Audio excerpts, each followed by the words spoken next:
પાટણમાં સૌપ્રથમવાર સર્વાઇકલ અને બ્રેસ્ટ કેન્સર જાગૃતિ માટે 700 મહિલાઓની પિંક પરેડ યોજાઈ।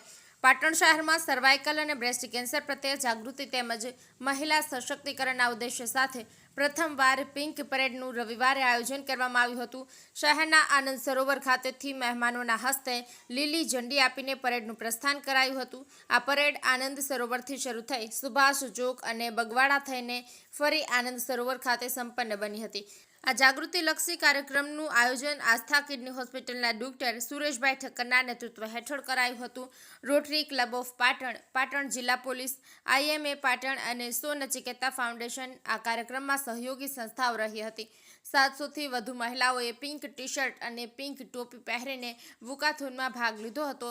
પોલીસ બેન્ડ અને પોલીસ સ્ટાફ સહિત વિવિધ સંસ્થાના સભ્યો પણ આ પિંક પરેડમાં જોડાયા હતા। વોકાથોન પૂર્ણ થયા બાદ આનંદ સરોવર ખાતે એક વિશેષ કેન્સર જાગૃતિ સેશનનું આયોજન કરાયું હતું, જેમાં જાણીતા તબીબો ડોક્ટર જયેશભાઈ રાવલે બ્રેસ્ટ કેન્સર, ડોક્ટર ભાવિન વડોદરિયાએ સર્વાઇકલ કેન્સર જાગૃતિ, ડોક્ટર નૈસર ગીએ સર્વાઇકલ કેન્સરનું નિવારણ અને ડોક્ટર નુપુર પટેલે બ્રેસ્ટ કેન્સરના નિદાન અંગે માહિતી આપી ઉપસ્થિત લોકોને જાગૃત કર્યા હતા।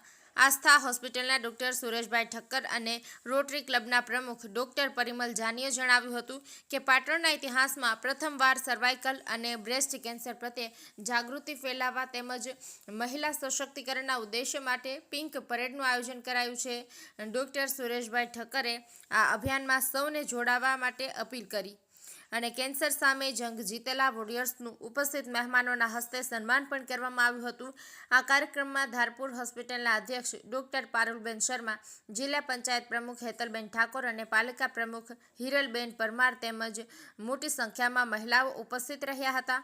પાટણ જિલ્લા પોલીસ અધિક્ષક VK નાઈ અને શહેરના જાણીતા બિલ્ડર બેવાભાઈ શેઠે તમામ નાગરિકોને આ જાગૃતિ અભિયાનમાં જોડાઈને મહિલા સ્વાસ્થ્ય અને સશક્તિકરણના સંદેશને વધુ મજબૂત કરવા વિનંતી કરી હતી। News of Patan.